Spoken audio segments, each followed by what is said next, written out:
bella immagine è questa, no? Sul rapporto d'amore, che in qualche modo questo è maschile, come modo trovo una rosa, ma può essere anche per la donna, trovo una rosa e noi vogliamo prendere la rosa, vogliamo farla nostra, vogliamo averla perché è la bellezza, no? Vogliamo l'amore, tutto mio, sei mio, no? Sarai mia per sempre, tutte queste grandi, belle storie. Però la rosa l'hai staccata, perché la vuoi tu, la vuoi, è tua.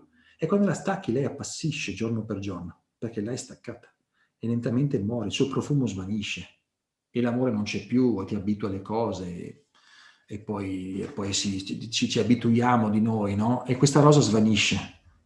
Qual era il modo giusto allora di fare? È lasciarla lì la rosa, non strapparla. E guardarla, contemplarla, non avere un attaccamento, non volere tutti i pezzi di lei, non volerla fare a pezzi, ma lasciarla integrarti e lasciarla integra. Questa cosa ti porta a osservarla e il miracolo è che lei continuerà a profumare, ma non la potrai mai avere, ma però profumerà sempre. E quindi ha un sapore di eternità questo, perché non è qualcosa che finisce. Se la stacchi invece è un fattore temporale.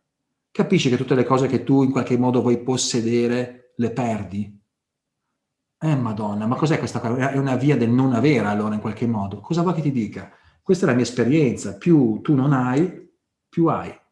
Meno sei, più sarai. Mettila così, qualsiasi cosa, mettila in doppio e troverai sempre delle risposte in questo senso.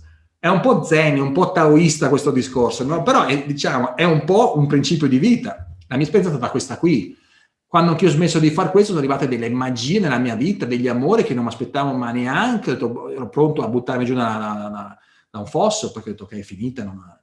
E lì è successo qualcosa di miracoloso. Quindi sai quella canzone che dice ero sul ponte e osservavo, è venuto un angelo, e dice è meraviglioso, no? Era di Modugno quella canzone lì. Beh, provate ad ascoltarla un attimo, perché lui l'ha sperimentato quella cosa lì. Era la fine di tutto e dice ma come non ti accorgi quanto bello è il sole, la vita, non ti accorgi delle cose semplici, ma per accorgertene devi fare spazio, devi essere in quello stato neutro, devi essere ai confini della vita in un certo senso, ai confini dell'attaccamento e lì si aprono delle meraviglie che sono sempre state intorno a te, delle meraviglie, l'aria che respiri è una meraviglia. Cioè tu dici l'albero, un albero, è una meraviglia. Quel bambino che rimaneva così davanti all'albero, no? Che tu dicevi, papà, che cos'è questa cosa qui, no? Questo si chiama pino silvestre. Hai fatto così, vedi, c'è il catalogo. E il bambino inizia, ma lui voleva dire, papà, che cos'è? Cioè non me lo devi spiegare, papà, ma che cos'è, no? Quella poesia del bambino noi abbiamo perso completamente. Cioè, questo dobbiamo ricercare la meraviglia, riaffiorare dentro. Questo succede quando vai a confini con la vita.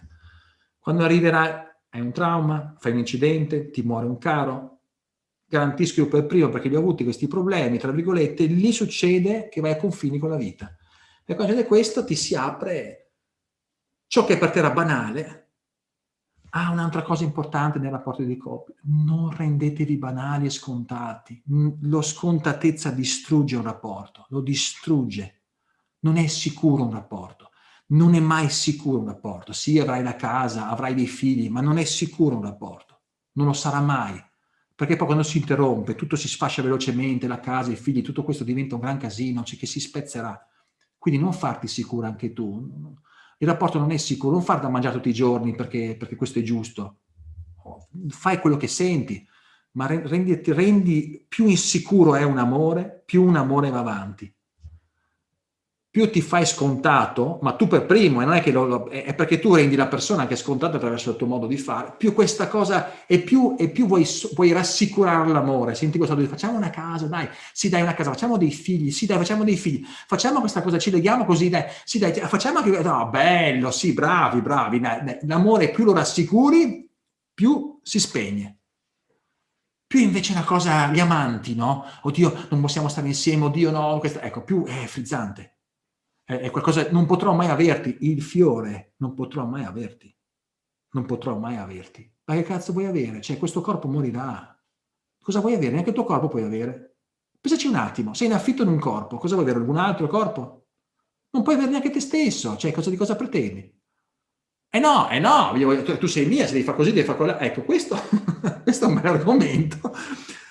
Però io l'ho assaggiato, proprio mi sono ubriacato di questa cosa e devo dire che poi ho capito il punto. E il punto è accettare questa cosa, perché la vita è questa, è aprire le mani e vorresti sto fiore? No, stai buono, stai così, allenarti a sta roba.